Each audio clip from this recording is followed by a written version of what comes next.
अब हम देखते हैं अध्याय 6 निर्देशांक ज्यामिति का प्रश्नावली 1।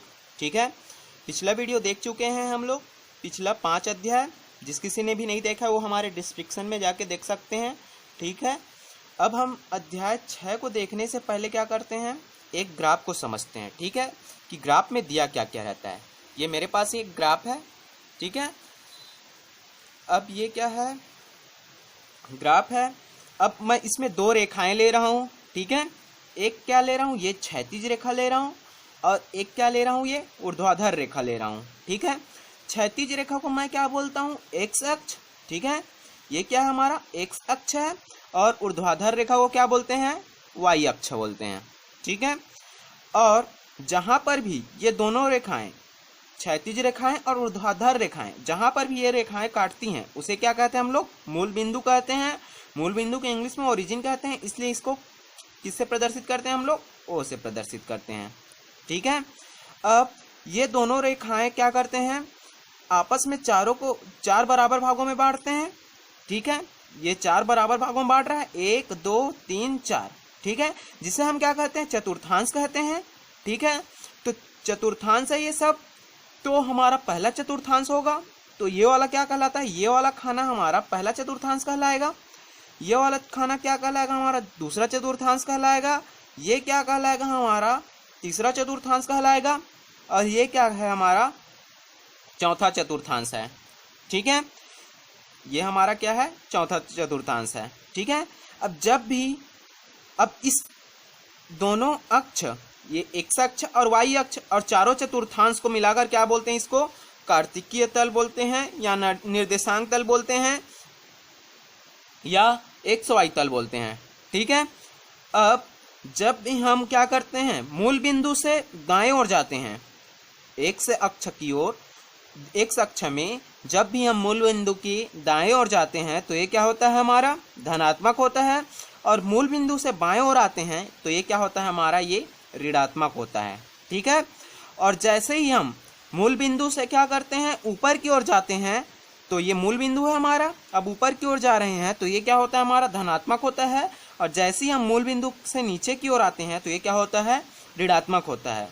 मतलब जब भी हमारा पहला चतुर्थांश में रहेगा तो हम निर्देशांक को पहले क्या लिखते हैं, पहले एक्स के निर्देशांक को लिखेंगे। जब भी हम निर्देशांक लिखेंगे तो पहले एक्स के निर्देशांक को लिखते हैं, फिर वाई के निर्देशांक को लिखते हैं। ठीक है, जहां पर भी जिस बिंदु को भी बोले, मान लीजिए इस बिंदु को बोल रहा है, इस बिंदु का निर्देशांक पता करना है, तो इसका पहले एक्स वाला लिखेंगे। तो एक्स में क्या है, 4, तो ये हम पहले लिखेंगे 4। और ये क्या है, हमारा प्लस में है ना, क्योंकि ये मूल बिंदु के कहाँ है, दाएं साइड में है, इसलिए +4। और यहां पर क्या हो जाएगा, फिर वाई निर्देशांक को लिखेंगे, तो वाई का निर्देशांक क्या है, 8। ठीक है, अब जब भी निर्देशांक लिखते हैं तो उसको निर्देशांक को हम किस में लिखते हैं, कोष्टक में लिखते हैं। ठीक है, कोष्टक में लिखते हैं। अब जब भी हमको बोलेगा, जब भी हमारा पहला चतुर्थांश में जो भी आएगा वो क्या रहेगा, हमारा प्लस और प्लस, मतलब जो निर्देशांक आएगा, जैसे 4 और 8 आया है ना, दोनों धनात्मक आया है, इसलिए क्या बोल रहा हूं मैं, जो पहला चतुर्थांश में रहता है तो क्या होता है, हमेशा प्लस प्लस में आएगा। दूसरे चतुर्थांश की मैं बात करूं, दूसरे चतुर्थांश में ये क्या है, हमारा एक्स अक्ष में माइनस है, तो पहले वाला माइनस रहता है और दूसरे वाला क्या रहता है, प्लस में रहता है। ठीक है, पहले वाला माइनस में और दूसरे वाला प्लस में। अब मैं तीसरा चतुर्थांश, ये क्या है, हमारा तीसरा चतुर्थांश है, तीसरे चतुर्थांश की बात करूं तो यहां पर क्या रहते हैं, हमारा तीसरे चतुर्थांश में मैं बात करूं तो ये ऋणात्मक है और नीचे की ओर भी ऋणात्मक है, तो दोनों को क्या लेता हूं मैं, माइनस लेता हूं। ठीक है, ये दोनों क्या होगा, माइनस होगा। मतलब जो भी यहां पर निर्देशांक आएगा, मान लीजिए यहां पर 4 8 है ना, तो यहां पर निर्देशांक आएगा वो क्या आएगा, -4 और -8 आएगा। और यहां पर का मैं निर्देशांक लेता हूं तो ये क्या हो जाएगा, हमारा ये देखो एक्स अक्ष वाला प्लस है तो ये प्लस, और ये वाई अक्ष वाला माइनस है तो ये हो जाएगा हमारा माइनस। मतलब यहां पर जो भी निर्देशांक आएगा वो क्या रहेगा, प्लस और माइनस में रहेगा। ठीक है, इतना समझ में आ गया। अब देखो क्वेश्चन कैसे सॉल्व करते हैं। ठीक है, पहले क्वेश्चन पढ़ लेता हूं मैं। नीचे कुछ बिंदुओं के निर्देशांक दिए गए हैं। ठीक है। उन्हें निर्देशांक समतल पर प्रदर्शित कर बताइए कि बिंदु किस चतुर्थांश में है। समझ में आ गया। यहां पर ये क्या दिया हुआ है, निर्देशांक दिया हुआ है। उन्हें निर्देशांक को किस में प्रदर्शित करना है, ये क्या हमारा एक समतल है, तो इसको हमें समतल में प्रदर्शित करना है, मतलब ग्राफ में प्रदर्शित करना है और बताना है बिंदु किस चतुर्थांश में है। और हमें बताना है, मैं 4 चतुर्थांश बताया हूं कि ये बिंदु किस चतुर्थांश में है, ये बताना है। ठीक है। अब फिर से मैं ग्राफ में आ जाता हूं। तो पहला हमारा क्या है क्वेश्चन में, 3 और 4 है। ठीक है। +3 और +4 है। तो +3, तो ये पहला वाला क्या होगा हमारा, x का निर्देशांक है, तो +x है, तो मैं कहां जाऊंगा, +3 में जाऊंगा। ठीक है। y अक्ष से लंबवत दूरी, मतलब ये 1 2 ये 3 आ गया। ठीक है। और y का मान क्या है, 4 है, ये 4 पे आ गया। ठीक है। अब दोनों को ऐसे लेखा मिलाऊंगा तो कहां पर मिलेगा, ये यहां पर मिलेगा। ठीक है। मतलब इसका x का निर्देशांक क्या है, ये 3 और y का निर्देशांक क्या है, 4। ठीक है। जब भी इसको मैं मिलाया तो ये कहां पर मिलेगा, ऐसे करके मिला दो। ठीक है। तो ये यहां पर मिल रहा है 3 और 4। तो हम बिना देखे बता सकते हैं इसकी चतुर्थांश क्या होगा, दोनों प्लस में है ना, +3 +4, तो जब भी प्लस प्लस रहेगा तो क्या बोला हूं मैं, ये क्या है, पहले चतुर्थांश में है। ठीक है।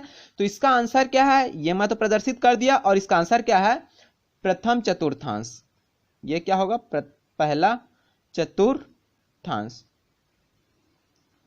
दूसरा क्वेश्चन है -5 और 6, मतलब x किस में है, -5 में है, तो x में -5 जाओ, ये -1 -2 -3 -4, ये -5, ये -5 चला गया। और y में क्या है, 6, तो y में 6 तक जाता हूं, ये 6 है। अब दोनों कहां पर मिलेंगे, ये ऐसे जाएगा, ये इधर से आएगा, तो ये यहां पर मिलेगा। ठीक है। तो इसको मैं मिला दूंगा तो ये ऐसे आ जाएगा। ठीक है।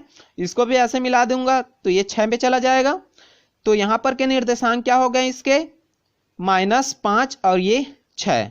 ठीक है। और किस चतुर्थांश में स्थित है, ये किस चतुर्थांश में स्थित है, दूसरा चतुर्थांश में स्थित है। तो इसको भी लिख सकता हूं मैं द्वितीय चतुर्थांश।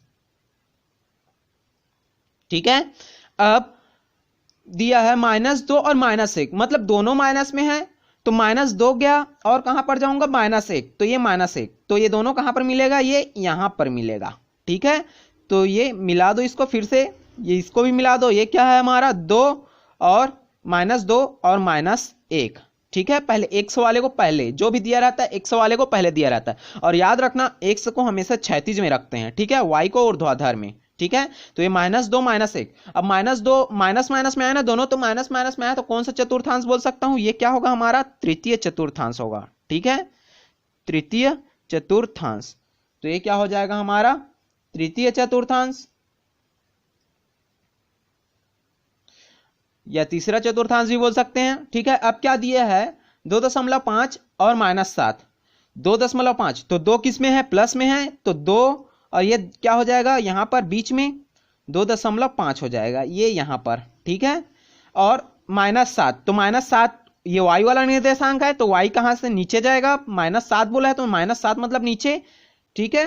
तो ये -7, तो ये यहां पर मिलेगा कुछ। ठीक है। इसको ऐसे करके हम क्या कर देते हैं, इसको मिला देते हैं। ठीक है। ये तो ये क्या है हमारा 2.5 और ये -7, तो किस चतुर्थांश में स्थित है, ये 2.5 और -7, तो किस चतुर्थांश में स्थित है, ये चौथे चतुर्थांश में। ठीक है। तो ये क्या आ जाएगा इसका आंसर, चतुर्थ चतुर्थांश। ठीक है। फोर्थ चतुर्थांश। ठीक है। ये क्या बोला था, हमें ग्राफ में प्रदर्शित करने के लिए बोला था, पहला क्वेश्चन, तो ग्राफ में प्रदर्शित कर दिए, ये सब चीज आ गया। अब इसको डायरेक्ट ही आप लोग बता सकते हो। अब 1 नंबर का आएगा तो ग्राफ थोड़ी नहीं बनाओगे, तो जब भी ये प्लस प्लस रहता है, ये प्लस में है, +3 +4, तो कौन सा चतुर्थांश, प्रथम चतुर्थांश। और जब भी माइनस और प्लस में रहता है, मतलब पहले वाला माइनस दूसरे वाला प्लस में, तो कौन सा चतुर्थांश, दूसरा चतुर्थांश। और जब भी दोनों माइनस में रहता है तो कौन सा चतुर्थांश, -2 -1 है, तो तृतीय चतुर्थांश, ये बोल दिया हूं। और जब भी ये क्या रहता है, प्लस और माइनस रहता है, तो ये कौन सा चतुर्थांश, चतुर्थ चतुर्थांश। ठीक है। चौथा चतुर्थांश होता है। ठीक है। अब हम देखते हैं दूसरा क्वेश्चन। दूसरा क्वेश्चन मैं पहले पढ़ लेता हूं, क्या है, निम्नलिखित बिंदुओं के निर्देशांक के आधार पर बताइए कि बिंदु किस अक्ष पर स्थित है। बिंदु जो है किस अक्ष पर स्थित है। अब हमारे पास दो अक्ष हैं, ठीक है, एक क्या है एक्स अक्ष है और दूसरा क्या है हमारा वाई अक्ष है। अब बोला है कि किस अक्ष पर स्थित है, 0 और 5। तो एक समय 0 दिया है तो ये यहां पर, और y में क्या दिया है 5, तो यहां पर जाना पड़ेगा। तो ये किस चतुर्थांश में आ रहा है, ये y में आ रहा है, क्योंकि x वाला तो 0 है। x अक्ष में हमारा चतुर्थांश जो x अक्ष का निर्देशांक क्या है 0 है, और y का निर्देशांक क्या है हमारा 5 है, ठीक है। तो ये किस चतुर्थांश में है, पहले वाला 0 है और दूसरे वाले में दिया है संख्या, तो कौन सा है y अक्ष में है। और दूसरा देखते हैं तो ये कौन सा है y अक्ष, ठीक है, y अक्ष में है। अब -6 और 0, अब -6 ये पहले वाला क्या रहता है हमारा x का निर्देशांक रहता है, तो ये -6 यहां पर, और y का मान क्या है 0। तो अब किस चतुर्थांश में है, -6 मतलब x अक्ष में स्थित है, ये -6 जो है x अक्ष में स्थित है, तो ये x अक्ष, ठीक है। अब -3 और 0 देखो, -3 और 0, -3, ठीक है, मतलब x अक्ष का निर्देशांक, तो x अक्ष में हम -3 में जाएंगे। ये हमारा क्या है x अक्ष है, तो x अक्ष के -3 में गया, और y का निर्देशांक क्या है 0 है, तो ये भी किस में आया, फिर से x अक्ष में आया, तो ये क्या हो गया हमारा x अक्ष। अब क्या दिया हुआ है 0 और -3.5, ठीक है, 3.5 दिया है, तो 0 पहले आ गया x अक्ष में, और y अक्ष में क्या है -3.5, तो ये यहां पर आएगा, ठीक है। ये 3 है और ये 4, तो 3 और 4 के बीच में आएगा यहां पर 3.5, तो ये कौन सा अक्ष पे स्थित है, y अक्ष पे स्थित है, ठीक है, y अक्ष पे स्थित है। अब हम देखते हैं नेक्स्ट क्वेश्चन, क्वेश्चन नंबर 3, रिक्त स्थानों की पूर्ति कीजिए, ठीक है। बिंदु P -4 -7 चतुर्थांश खाली स्थान चतुर्थांश में स्थित है। तो जब भी मैं माइनस में रहेगा बोला हूं -4 -7, तो कौन सा चतुर्थांश में आएगा, ये हमारा देखो माइनस में है ना, तो कौन सा चतुर्थांश, तीसरे चतुर्थांश, तो ये क्या हो जाएगा हमारा तृतीय चतुर्थांश में स्थित है। एक्स अक्ष पर स्थित, एक्स अक्ष मतलब ये हमारा क्या है, ये लाइन जो है एक्स अक्ष है, एक्स अक्ष पर स्थित किसी बिंदु का y निर्देशांक होता है। देखो ये x अक्ष पर स्थित, x अक्ष में स्थित है बोल रहा है, x अक्ष में स्थित है, तो बिंदु y का निर्देशांक क्या होगा, बिंदु y का निर्देशांक क्या होगा 0 होगा, ठीक है, क्योंकि x अक्ष भी स्थित है तो y का निर्देशांक क्या होगा 0 होगा। यदि y अक्ष पर स्थित होता तो x का निर्देशांक क्या होता 0 होता, ठीक है। निर्देशांक समतल पर दोनों अक्ष परस्पर खाली स्थान होते हैं। निर्देशांक समतल पर, देखो निर्देशांक समतल पर ये क्या होता है, निर्देशांक हमारे समतल पर क्या होते हैं, दोनों क्या होते हैं आपस में लंबवत होते हैं, ठीक है, लंबवत होते हैं। देखो ये क्या निर्देशांक है, ये आपस में क्या होते हैं एक दूसरे के लंबवत होते हैं। अब y अक्ष पर स्थित किसी बिंदु का x निर्देशांक क्या होगा, अब y अक्ष पर स्थित है मतलब इस अक्ष पे स्थित है, तो x का निर्देशांक क्या होगा हमारा 0 होगा, ठीक है। और मूल बिंदु के निर्देशांक होते हैं। अब मूल बिंदु कहां पर को बोलते हैं, जहां पर क्षैतिज और ऊर्ध्वाधर रेखा काटती है उसी को क्या बोलते हैं मूल बिंदु। तो यहां पर हमारा निर्देशांक क्या होगा, यहां पर x का मान भी 0 है और y का मान भी 0 है, तो इसलिए मूल बिंदु के निर्देशांक क्या होते हैं 0 0 होते हैं, ठीक है। अब हम देखते हैं क्वेश्चन नंबर 4, आलेख 5 में प्रदर्शित बिंदुओं की स्थितियों का अवलोकन करने में लिखित निर्देशों के अनुसार कार्य कीजिए बोला है, ठीक है। इसको मैं डायरेक्ट बुक से बताता हूं, ठीक है। तो ये हमारा बुक है, मैं इसी में से डायरेक्ट बताता हूं। तो इसमें एक क्वेश्चन बोला है, ऐसे बिंदुओं को लिखिए जिनके x निर्देशांक क्या हो समान हो, ठीक है, x के निर्देशांक क्या हो समान हो। तो हमारा क्या आ जाएगा x के निर्देशांक, तो देखते हैं यहां पर एक वाला में है क्या, नहीं है, 2 वाला में है क्या, डबल देखना है ना, समान है बोला है ना, निर्देशांक समान है तो जो समान रहेगा उसी को लिखना है, तो 2 वाले में नहीं है। 3 वाले में देखो ये समान है, x का निर्देशांक 3, यहां पर भी 3, यहां पर भी 3, तीनों एक ही लाइन पे आ रहा है, तो हमारा क्या हो जाएगा ये BDP, ठीक है, यहीं पर लिख दे रहा हूं BDP, और अब नेक्स्ट देखते हैं, अब आगे बढ़ते हैं।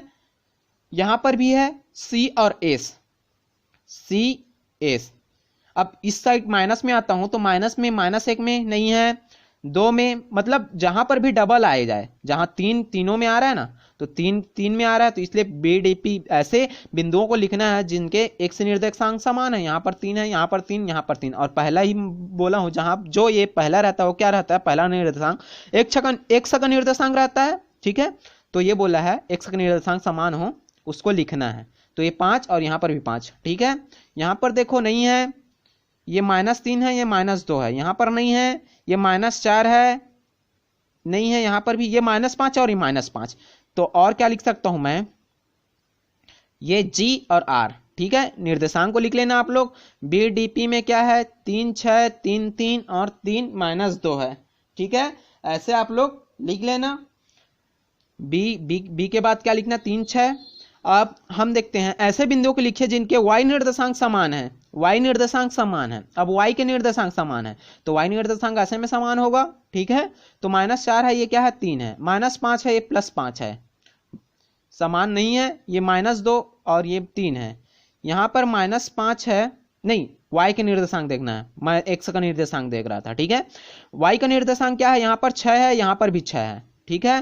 तो E और E लिख सकता हूं, और क्या लिख सकता हूं, B, ठीक है, या BE लिख सकता हूं या EB लिख लूं, ठीक है। और यहां पर भी 5 है, यहां पर भी 5 है, ठीक है। कॉमन ले लेके लिखते जा रहा हूं, यहां पर 5, यहां पर 5। दूसरे वाले को देखना, y का निर्देशांक पूछा है तो 5 और यहां पर भी 5 है, मतलब ये क्या हो जाएगा, GC, ठीक है। यहां पर तो 3 अकेला है, यहां पर 1 है, एक और नहीं है, -2 मतलब ये भी आ जाएगा, QP, ठीक है, QP हो गया।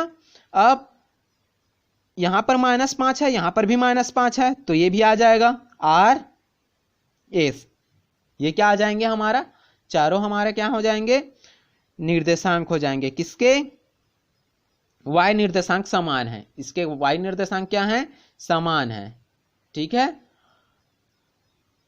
अब GC, ठीक है, 5, ये y का निर्देशांक समान होगा।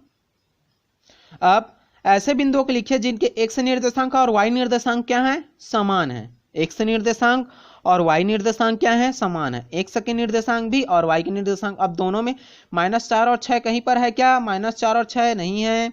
-5 और +5 है क्या कहीं पर, -5 और +5 नहीं है, ठीक है, दोनों समान होना चाहिए।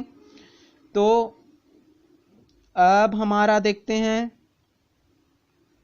-2 और -2, ठीक है।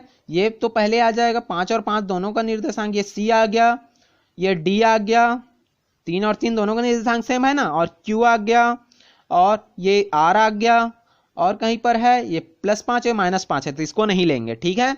तो इसमें क्या आ गया हमारा, BDP और CS और GR, ठीक है।